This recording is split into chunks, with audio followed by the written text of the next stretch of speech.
Welcome everybody to Grandy and Associates Business Advantage webinar. We'll be getting started here in just a minute, waiting for the last couple people to show up. We'll start the webinar in just a minute.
And it looks like it's 11:30 here Central Time, and we'll go ahead and get started with the webinar. Again, welcome everybody. This is to Grandy and Associates Business Advantage webinar. I'm Paul Sylvie, the business manager here at Grandy and Associates. This month, I am pleased to welcome Don Kardux as our guest speaker. Don will tell you a little bit about himself in just a minute, but before he does that, just a few of the housekeeping items that we have. This webinar is being recorded. You'll receive an email afterwards with a link to the recording, and so you will have access to that afterwards if there's something you want to go back and look at. If you have any questions during the webinar, you can type them in, you can raise your hand. Don will take questions throughout. He'll also open it up at the end for any questions at the end, so feel free. Like I said, if something that Don presents generates a question on your part, feel free to interrupt us and we'll address them as we go along. Also, there's an 8-page catalog PDF attached to the webinar today that just sort of a brochure catalog of the different programs and services that Grandy and Associates offers. Feel free to download that and take a look at that. With that, that's our housekeeping items. Again, thank you for joining us today. And at this time, I will turn it over to Don. Don? So what this is about is what I've learned from my clients. And after 30 years, I'm continually surprised on how I'm learning things that I didn't know. One of the first things I learned was about a paycheck. Let me explain. When I started working, I was a teacher in 1964, 65, and I taught at Muskegon Heights High School in Muskegon, Michigan. I was the drama coach, English, and at the end of every week, the check was put in my mailbox slit by the secretary. I never had to worry about getting the check, it was there. A couple of years later, we moved to Tainan, Taiwan, the Republic of China. I taught at Tainan Theological Seminary. And all my cares were taken care of, and I received a check from somebody every month or so. Came back to Bowling Green, Ohio, where I got my master's degree in theater and film, and then took a job at Clay High School in Oregon, Ohio, which is just an inch and a half east of Toledo. Taught there from 1970 to 1980. And you know, at the end of every week, there was a check in my mailbox slit. And then I went to work for Lennox Industries, first as a territory manager, and secondly, later in 1997, as a dealer marketing advisor, a sort of consultant. And periodically, Lennox would send me a couple checks for my time and some commission work. And then in February of 1990, things changed because I was no longer working for anybody but myself. And I can remember the very first time that I had a job was hired by a really terrific guy. His name was Dominic Volpone. And Dominic was the president of H.J. Ziegler in Ashtabula, Ohio. Dom and I had become friends. He was one of my DMA accounts and just a good guy.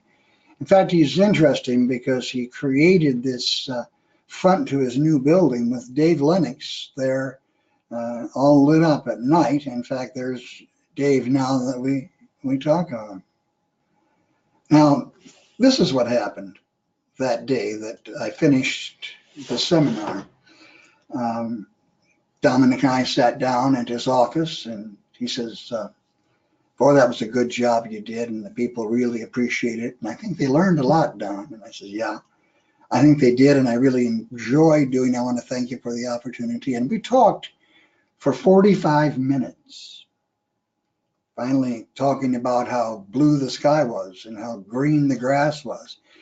And finally, I said to Dominic, help me understand, are you going to pay me? And he said, Don, are you going to ask?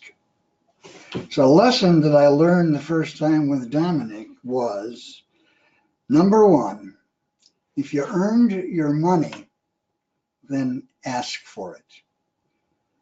I remember John Feldkamp of Tom Rectum Company in Bellevue, Kentucky, who is the controller, the financial guy at Tom Rectum Company. And we had a problem. We had a lot of money out. In fact, he was getting so cash tight that he was worried about payroll in the next few weeks. We have a meeting every month with his organizational group, the leadership group, managers, about 12 people. And using an overhead projector, that tells you about the technology at the time, John threw up on the wall a picture of the aging report. That is how much people owed us that were 60 days out, that were 90 days out, that were 180 days out. But he also had the list of the names and companies that owed us money. An interesting thing happened. What happened was that the group looked around and someone says, you know, that third guy, that's my cousin. I'll talk to him this weekend. Oh, that's my brother-in-law. That's my neighbor. Well, after a month, I came back and he collected $80,000 in 4 weeks from the people that were delinquent. So a good lesson to be learned, and that is a second lesson, a beginning philosophy that I had, and it was tested and proven true only because I bumped my nose against it so many times. I believed when I started out that the people doing the work are best suited to figure out how to make things better. And let's get rid of that. And so as I talked to a lot of people over the years, I said to presidents of companies, you know, you have already hired the solution to most of your problems. It's your employees. The difficulty you face is creating an environment where they feel comfortable expressing their ideas. Now, I had that idea to start with. I thought it was true. And it wasn't until after 4 or 5 years into doing Business Navigators that I realized how true it was. Second area of discovery I've made from bumping my nose and learning from my clients is concerning meetings.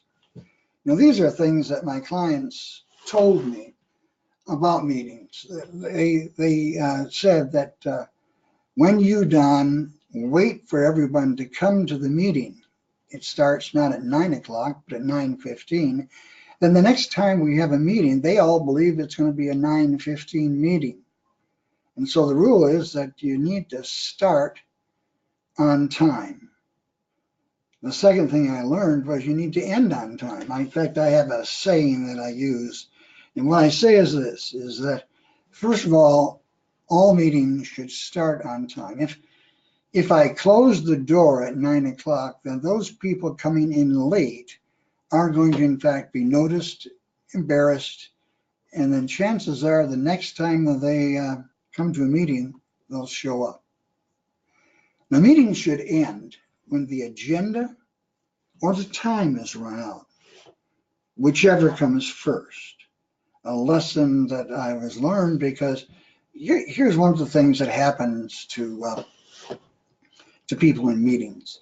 If a meeting is extended beyond the time, say the meeting was going to start at 9 and end at 10, but the agenda topics weren't covered, and so the facilitator says, well, let's extend it for 15 more minutes.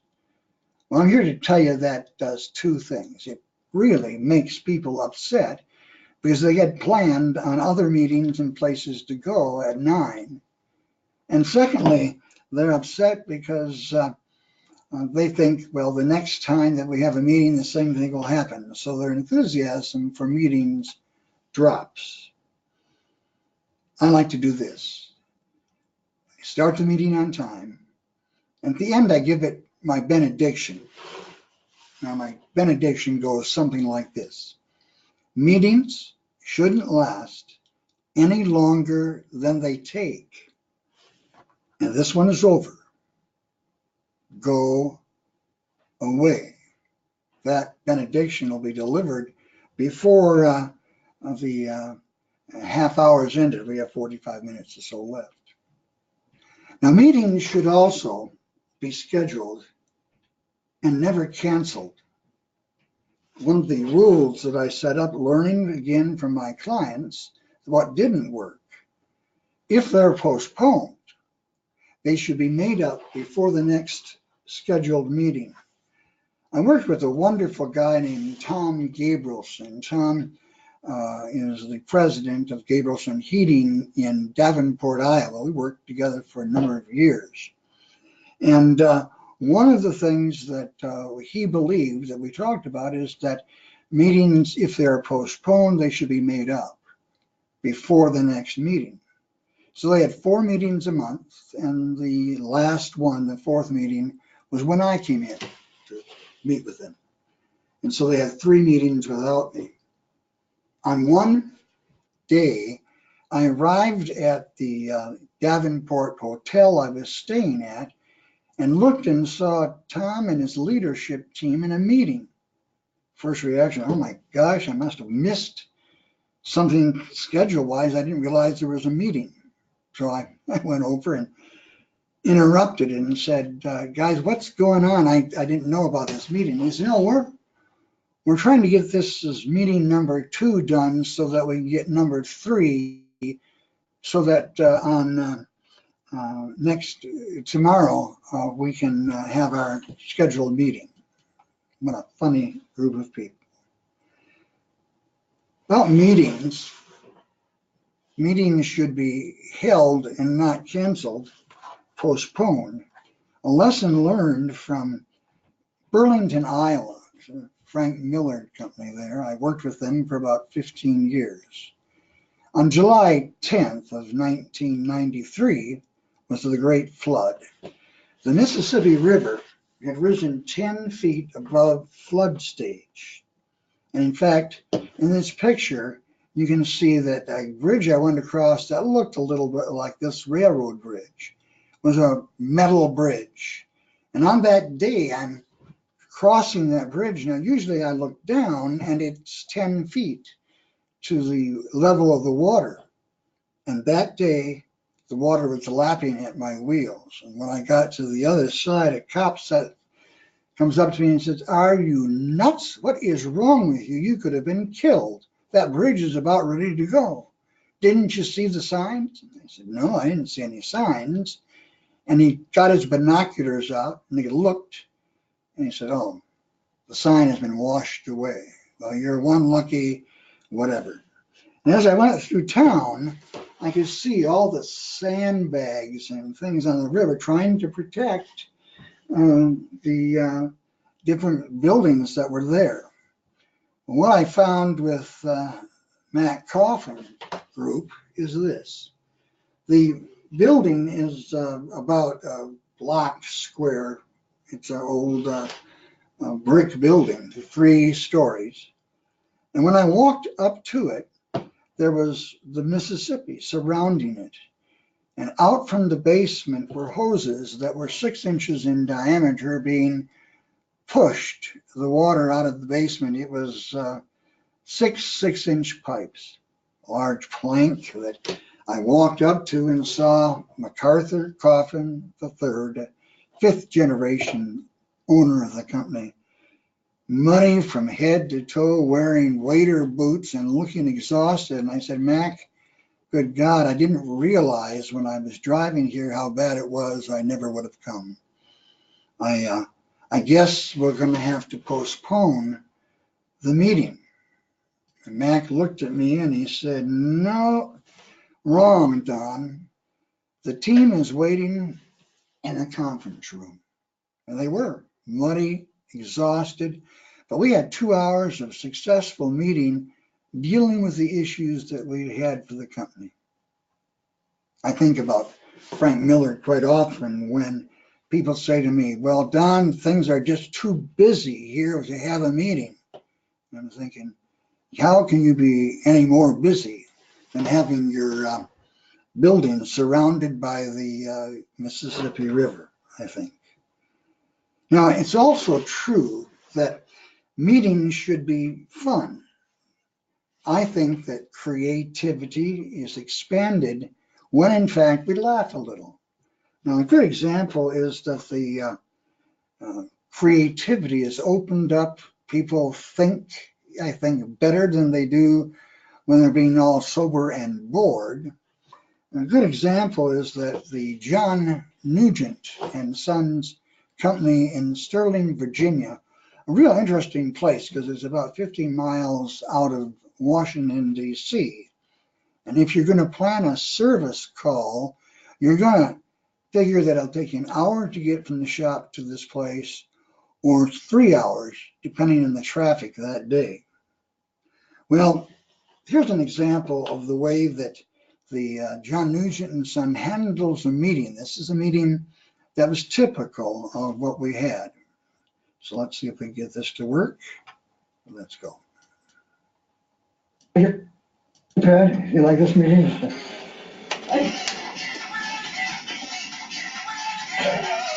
I present to you a flat rate book for HVAC.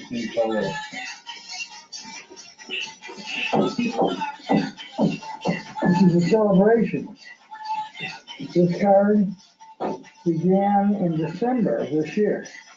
Wow.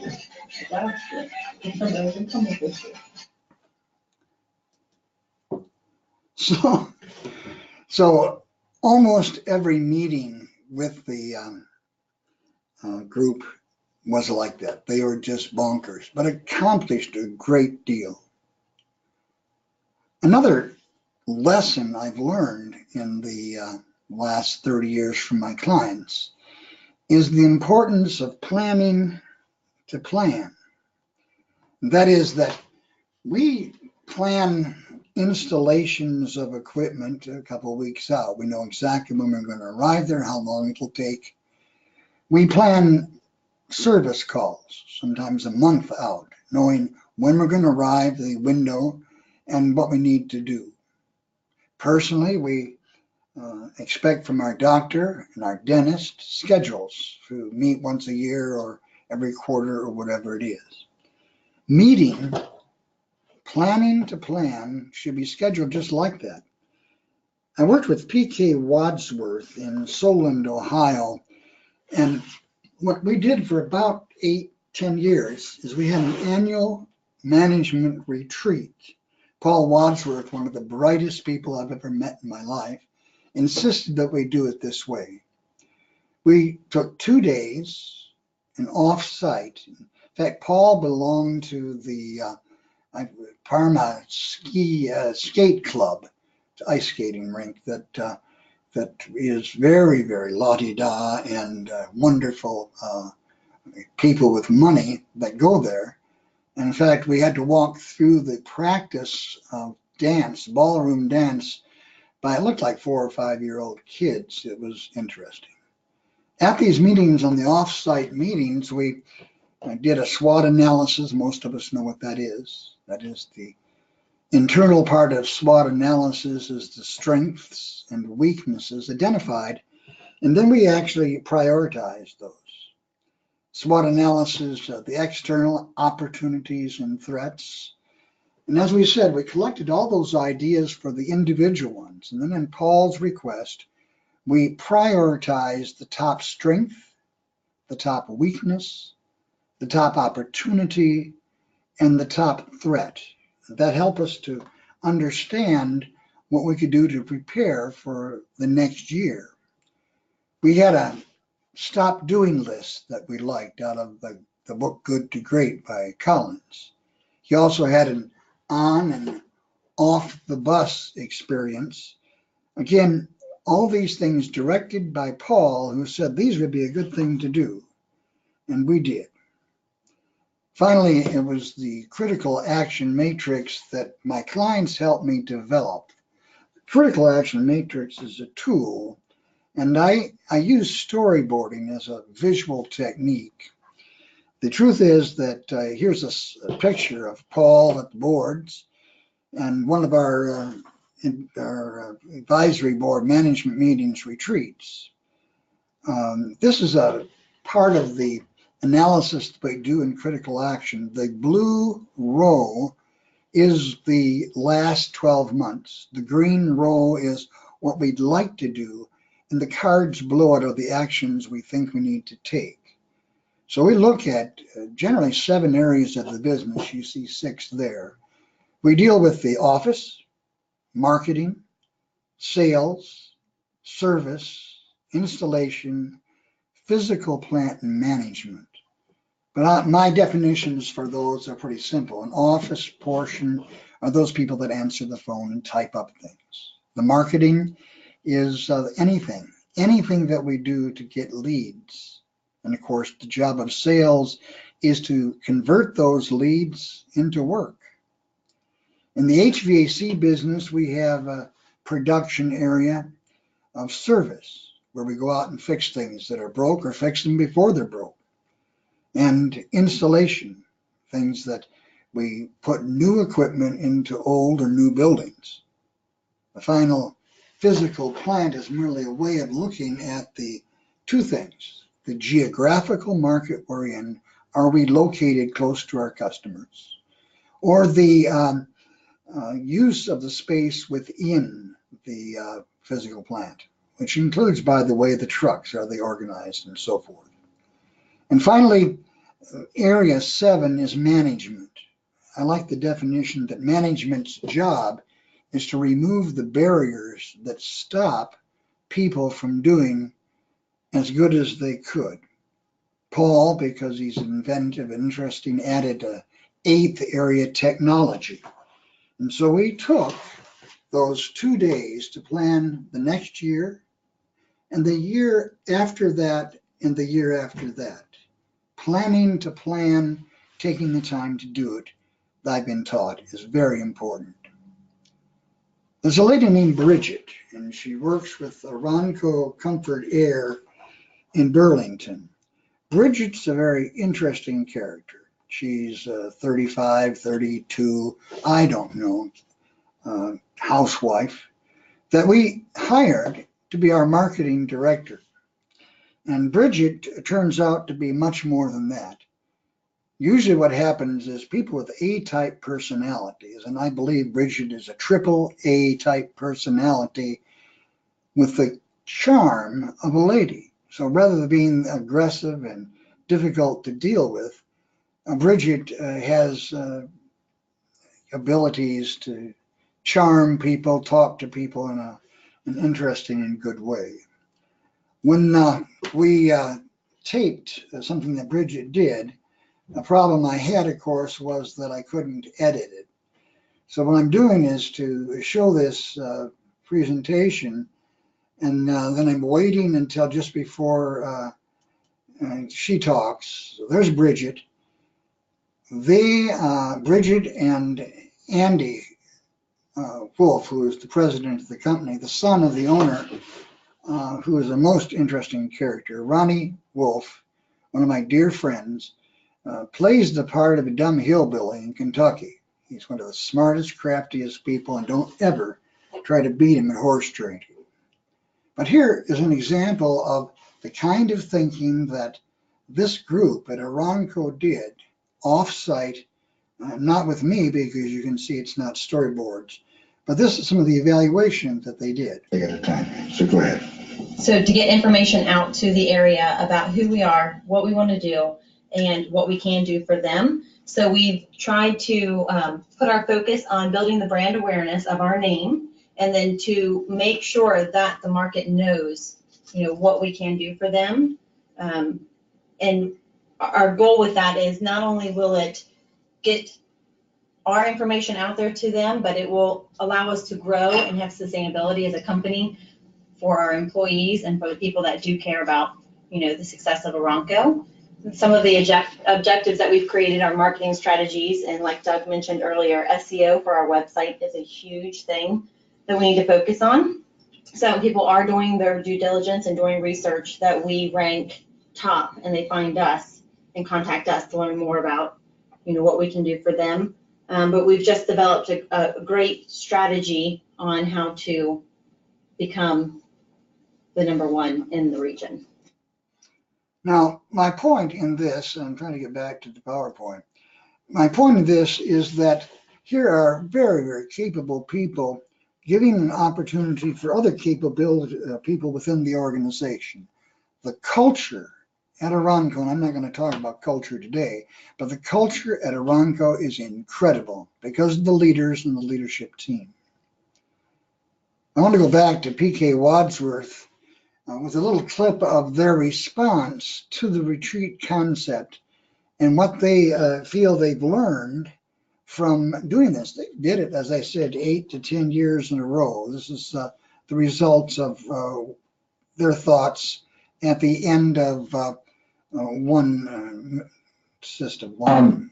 We just spent 2 days in this room planning the future of this company. Dan, you're feeling on sugar for the process in the last few days.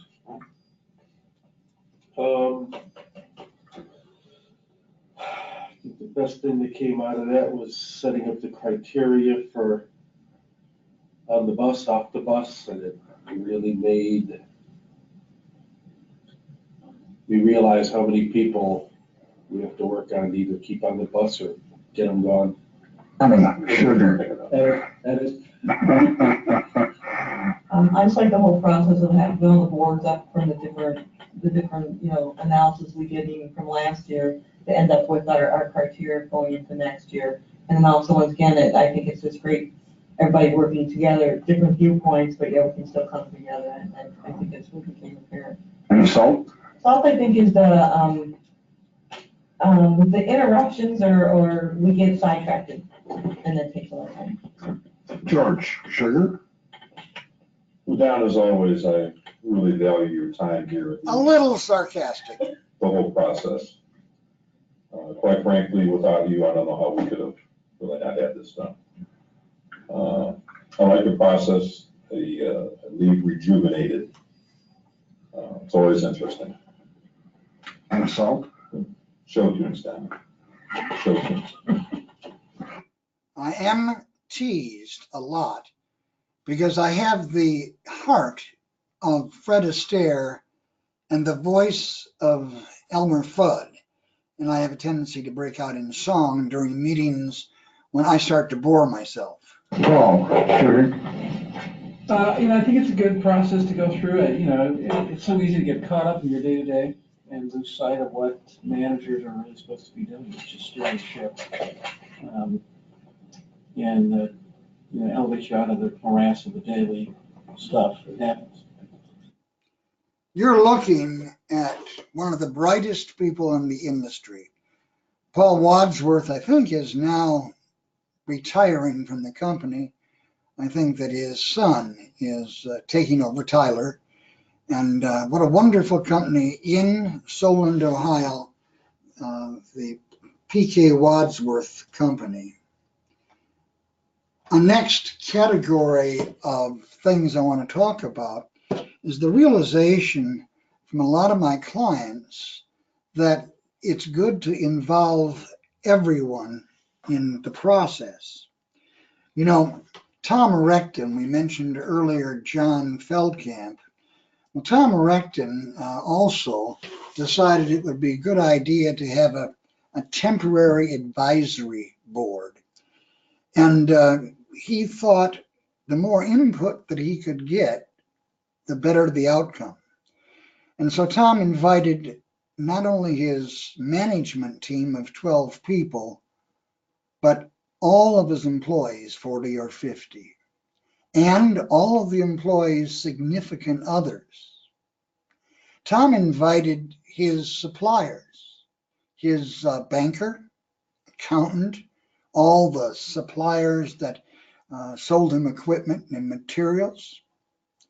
Tom also invited several customers who came from adding their perspective to this meeting. And then last, but certainly not least, he invited his competition. A guy named Greg Leesgang, a direct competitor with Tom, sat through the 10 hours. It was 5 weeks, 2 hours each week in the evening. And we had probably over 120 people there. Had to hold it on a basketball court because of the number of people. But the results were absolutely wonderful and useful. I want to switch gears on talking about involving everyone. I have a blood brother in Arizona. Bryce Johnson owns a company called Air Conditioning by Jay. And he's an extremely interesting character. Bryce and I worked, they allowed me to come to Scottsdale about 8 years in a row, 12 times a year. He introduced me to his insurance agency, who became a client, and to 2 or 3 of his competitors. Actually went over to talk to a guy named Mike Hobica and sat in his office and said, you should hire Don, talking about including everybody. Because Bryce knew that there really is the only competitor is ourselves. Business, I think, the metaphor is a lot like golf. And that is that, yeah, you can play in competition, but the person you're really trying to beat is who you were the last time. Well, we held some amazing retreats at AC by J. We went up to a property that Bryce had about 6,000 feet above the valley. So when it was 95 degrees in the valley, it was 60 degrees on the Monkeyham Rim. On October 14th of 2005, we held a strengths-based retreat. Marcus Buckingham wrote a book that Bryce and I thought was fascinating called Now Discover Your Strengths. The truth is that you had to earn the right to go, you had to read the book. In fact, the truth is that we put together a series of retreats over the years, starting with just the management group doing a book called First Break All the Rules. No, the first book we did, was Jim Collins' Good to Great, and then First Break All Your Rules. And we did First Break All the Rules. We invited more people. I said, if you read the book, you can get the opportunity to go on this wonderful 2-day retreat in the mountains. But you had to prove to your supervisors through an interview that you actually had read the book. And then in 2005, we worked with a book called Now Discover Your Strengths. And it was an interesting experience for a number of reasons. And let me show you. When we did the retreat, we did it on his property. Now, that's the cabin that Bryce put together. And I got to tell you, it used to be a dumpster that was left there. And for a couple of years, he knocked out the walls of the dumpster and camped inside with a couple friends and his wife and kids. And then as time passes, it grew into a better facility. But in this case, we explored the strengths-based management idea in Now Discover Your Strengths. And what we did is we looked at the 34 strengths. We put them up on a board, and so you see 1 through 18 here. And if you get a closer look at it, you can see that, for example, the second strength is called relator. Relator is number 2 strength. And the number 5 highest of that is Sherry, Kirsten, Michael. 4th level, Brad and Paul. 3rd level, and so forth. And what we did is we read out loud the parts of the book that related to those people. So can you imagine 30, 40 people gathered together and listening to someone, in this case, talk about. Don't always expect Steve to disagree with you, even when you're wrong. For the sake of harmony, Steve may nod his head despite judging your idea a poor one. Sake of harmony, of course, means that strength was the screech they were talking about with Steve. Consequently, you may need other people who instinctively voice their opinions to help keep your thinking clear. Sometimes, when others are lost in disagreement, Steve can unlock them. Steve will not necessarily resolve the subject under debate, but he will help find other areas where they do agree. These areas of common ground can be the starting point for working productively together again. Steve wants to feel sure about what he is doing. Help Steve find authoritative backup. Now, Paul, I forgot to ask you, I assume that I'm not being interrupted because you've gotten no texts or questions. Is that right? No questions or texts at this time, Don. Okay, well then maybe at the end, or maybe people have left. I don't know. It doesn't matter. I'm having fun. What a day.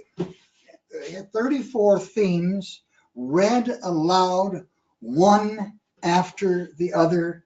Can you imagine what the idea was? And I got to be honest with you, I was a little bit skeptical, but Bryce Johnson and I think Sherry Maurice convinced me that people would react well to this format. That was on day 1. And then on day 2, we had some exercises where people ran into the mountains and tried to work as team using the strengths of other people. Well, what did the participants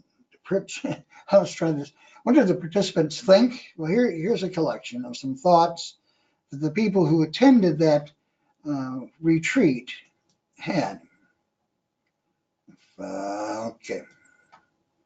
I loved it. I thought that yesterday was great. Just like Miguel said, I like the bullet points. I like to know how to manage or at least talk to certain people with different strengths.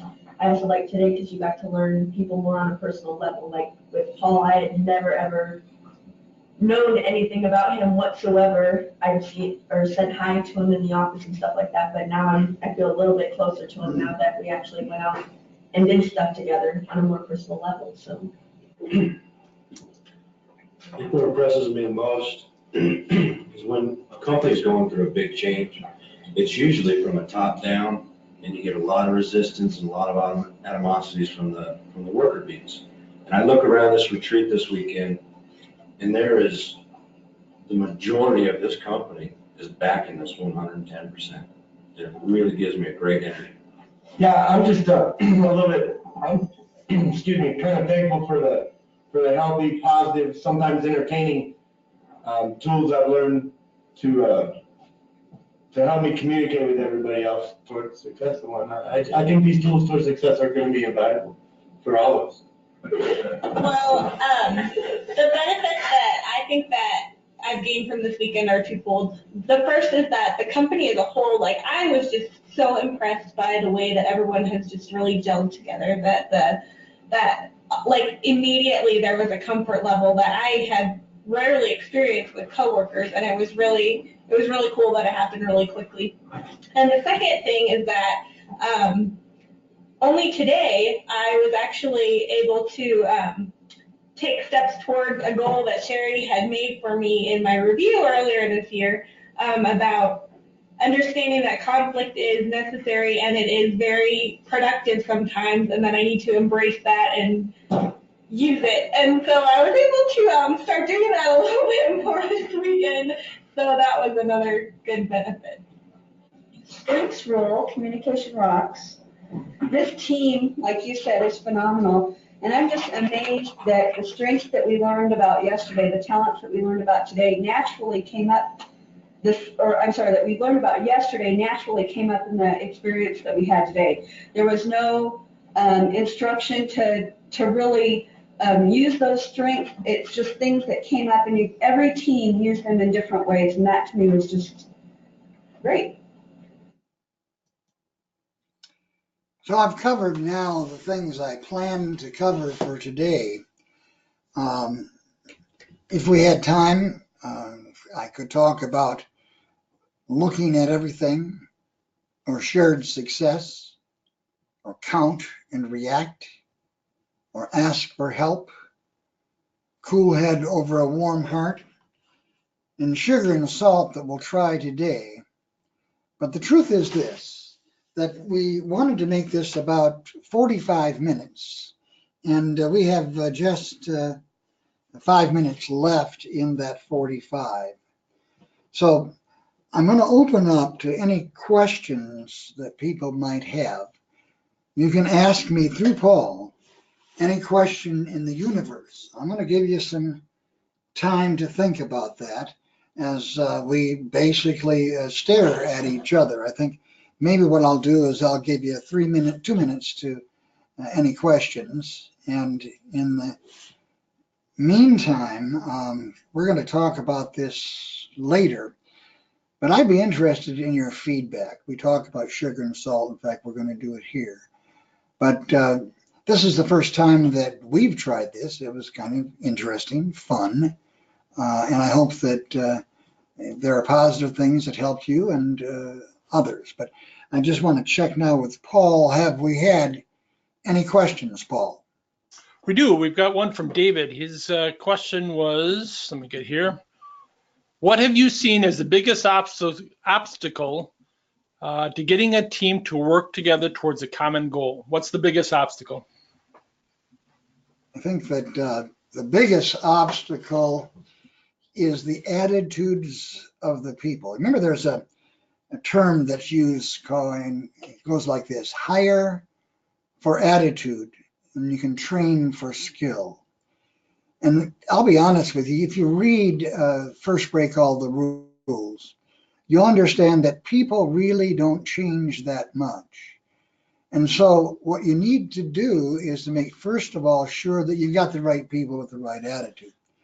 People say to me, Don, I look out and see that this younger generation isn't motivated like we used to be. Well, they're not motivated like we used to be, but they're motivated. I think everybody is motivated. And so part of the key to building a culture that works, and this is my spin-off topic on culture, is that we'd like to build a culture where most of the people, most of the time, look forward to coming to work.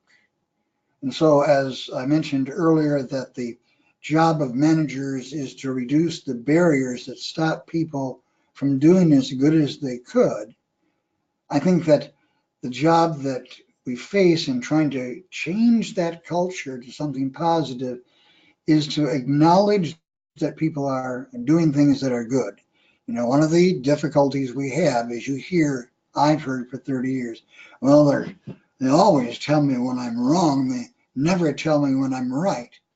And so part of my answer to you is that I think there are people who need 5 affirmations just to counter one constructive, gently placed criticism. How do you get people motivated to do that? How do you get people to group together as a group?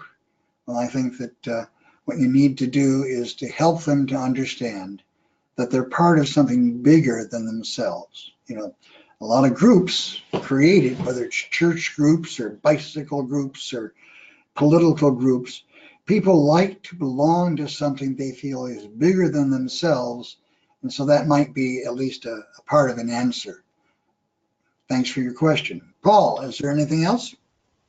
No, just a follow up to what you were talking about, Don, as far as, attitude and building a team. I think the tool, maybe to answer Dave's question further, the tool that I've seen very successful, you referenced it as the Strength Finder test. We here at Grandy and Associates use DISC, is that ability to understand how people are wired and how you communicate with each other. Because somebody who I think you referenced earlier, that type A personality, how does that person come across to or work with someone who's not a type A?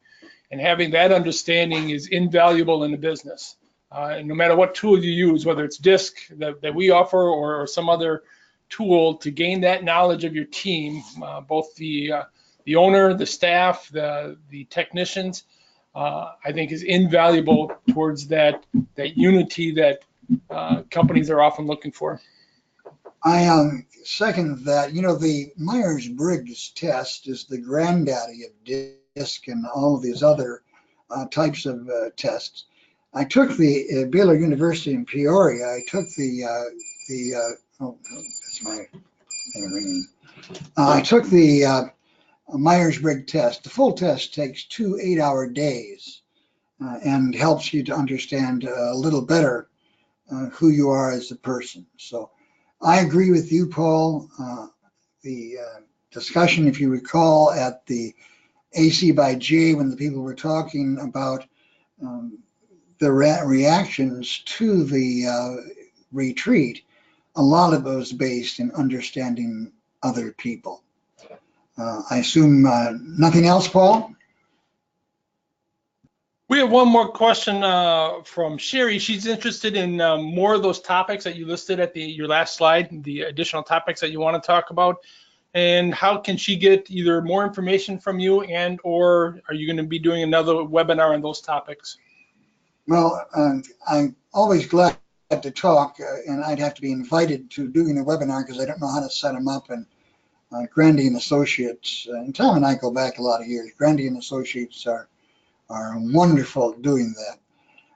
In answer to your question, though, I'm going to move back to this. I do a daily vlog, video blog. It's located on Facebook, LinkedIn, and I have a YouTube channel called Don Kardux, if you type it in. And Sherry, the truth is that I'll be talking about those topics on the vlog. So that might be, in fact, a way to do it. Of course, you can always call me and contact me. And I've gone out of the sequence, and now, of course, it doesn't want to behave. Just a second. That's interesting.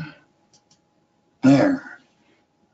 And that is, you can contact me either at my website, biznav.com, or you can send me an email at don@biznav.com, or my phone, AT&T cellular phone at 419-283-0632. I will never answer my phone if I don't know who you are, so then you'll go to tape. So that's in answer to your question, Sherry. Paul, is that it, or do we have another question? That is the last of the questions that we have. Okay. Generally, at the end of a meeting, I ask for sugar and salt.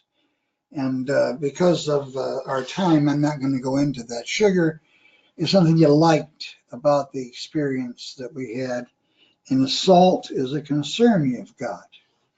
And then at the end of meetings, then I say the benediction, which I'll say now, which is my firm belief that meetings should never last any longer than they take. And this one is over. Thank you. Go away. Thanks, Paul. Thank you, Don. And on behalf of Grandy and Associates, thank you for joining our webinar today. Again, Don put up his contact information. If you have any questions, you can contact us here at Grandy and Associates, 877-202-8891. Find our website for more of this information. Again, thank you for joining us and have a good day.